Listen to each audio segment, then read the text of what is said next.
నమస్కారం అండి. మా సత్యనారాయణపురం పంచాయతీ గత చాలా సంవత్సరాలు బట్టి దొంగగడ్డ రైల్వే ట్రాక్ నుంచి చాలా ఇబ్బంది అయితే పడుతున్నాము.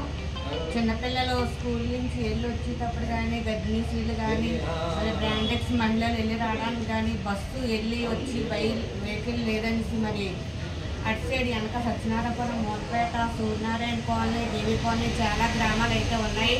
మరి ఈ గ్రామాల్లో ప్రజలందరూ కూడా చాలా ఇబ్బంది పడేవారు. ఈ బ్రిడ్జి గురించి వెళ్ళి రావడానికి చాలా ఇబ్బందిగా ఉండడానికి ఇప్పుడు జగన్ గారి ప్రభుత్వంలో మరి ఎంపీ సత్యవతమ్మ గారు ద్వారాగా గుడివాడ అమర్నాథ్ గారు ఆఫీసులతో మరి వీళ్ళందరితో ఆఫీసులతో మాకు ఈ బ్రిడ్జి సెలక్షన్ అవడం వల్ల మరి మా అందరికీ కూడా చాలా సంతోషంగా ఉంది. కనెక్ట్ చేశారండి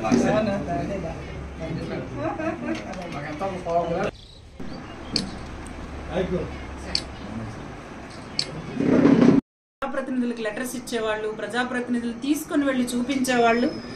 ఈ రోజుకి మరి ఆ సమస్యని రైల్వే శాఖ దృష్టికి తీసుకెళ్లి గౌరవ ముఖ్యమంత్రి వర్యుల దృష్టికి తీసుకుని వెళ్ళి రైల్వే బోర్డు అనుమతి తీసుకుని పూర్తి రైల్వే నిధులతో ఈరోజు సత్యనారాయణపురం అండర్ పాస్, అదేవిధంగా పార్లమెంటు ప్రతినిధిగా మరి పెందుర్తి నియోజకవర్గం కూడా నేను ప్రాతినిధ్యం వహిస్తున్నాను కాబట్టి ఆ స్థానిక ఎమ్మెల్యే గారు అదీప్ గారు, స్థానిక నాయకులందరూ మమ్మల్ని తీసుకుని వెళ్ళి చూపించారు.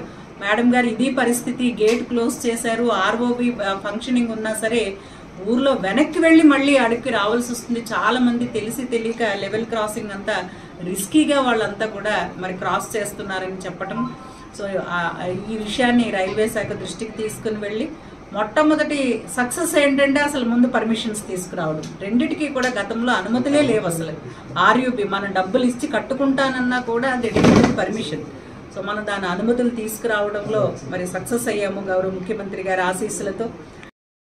దానికి ఎస్టిమేట్ ప్రిపేర్ చేశాము, ఇంజనీరింగ్ అధికారులు డిజైన్స్ వేశారు. ఈ పేపర్ అంతా తీసుకుని వెళ్ళి రైల్వే నిధులతో మా పార్లమెంటు పరిధిలో ఈ రెండు పూర్తి చేయాలని చెప్పి రైల్వే శాఖను కోరిన వెంటనే మరి గౌరవ రైల్వే మినిస్టర్ గారు అశ్విని వైష్ణవ్ గారు కానీ, రైల్వే బోర్డు చైర్మన్ కానీ, వాళ్ళు జిఎం గారు కానీ వీళ్ళంతా కూడా మరి దీనికి అనుమతులు ఇచ్చి ఫండ్స్ రిలీజ్ చేసి ఈరోజు టెండర్కి వెళ్ళటం చాలా చాలా సంతోషంగా ఉంది. మరి ఎందుకంటే ఈ అవకాశం అంతా కూడా మరి వైఎస్ఆర్సీపీ ప్రభుత్వం మరి గౌరవ ముఖ్యమంత్రి వర్యులు మా స్థానిక నాయకులు అందరి సహకారంతోనే నేను ఇవన్నీ కూడా చేయగలుగుతున్నానని చెప్పి మరి మీకు తెలియజేస్తూ మరి మళ్ళీ వచ్చేది వైసీపీ ప్రభుత్వమే.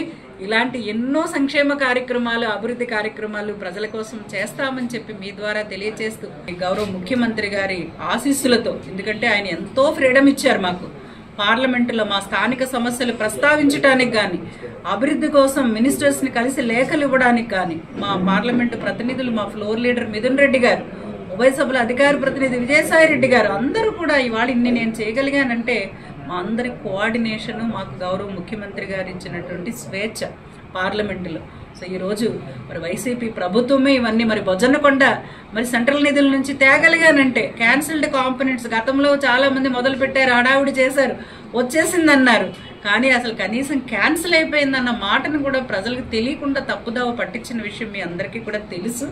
మళ్ళీ ఆ ప్రాజెక్ట్ని మళ్ళీ మూవ్ చేసి స్థలాన్ని సేకరించి వాళ్ళ బొజ్జన్నకొండ దగ్గర నిర్మాణాలు జరుగుతూ ఉన్నాయి. ఆ రోడ్డును కూడా ఎంపీ నిధులతో వేయడం జరుగుతుంది. ఇదంతా అభివృద్ధి కాదా అని చెప్పి మరి ప్రశ్నిస్తూ స్థానిక నాయకులు ఏదో ప్రజాస్వామ్యమే లేదు అని మాటలు మరి నిన్న మొన్నటి మీటింగ్స్లో కూడా మనం చెప్పడం చూస్తూ ఉన్నాము. సరే ఇంతటి ఫ్రీడంతో ప్రజాస్వామ్యం అంటే ఏముంది? పత్రికా స్వేచ్ఛ, ప్రజలకి స్వేచ్ఛ ఎవరికి లేదు. ఇవాళ ప్రతి ఒక్కరు కూడా ఎంతో ఆనందంగా ఉన్నారు. ఇవాళ మహిళలందరికీ మరీ ముఖ్యంగా ప్రభుత్వం నుంచి మరి ఎంతో ఆర్థిక సాయం అందుతుంది. అన్ని రకాల ప్రజలకి కూడా ఎంతో ఆనందంగా వాళ్ళు గడప గడపకి వెళ్ళటమే అదొక నిదర్శనం. ఎందుకంటే గడప గడపకి ఎవ్వరు కూడా ఇంకా 2 సంవత్సరాల్లో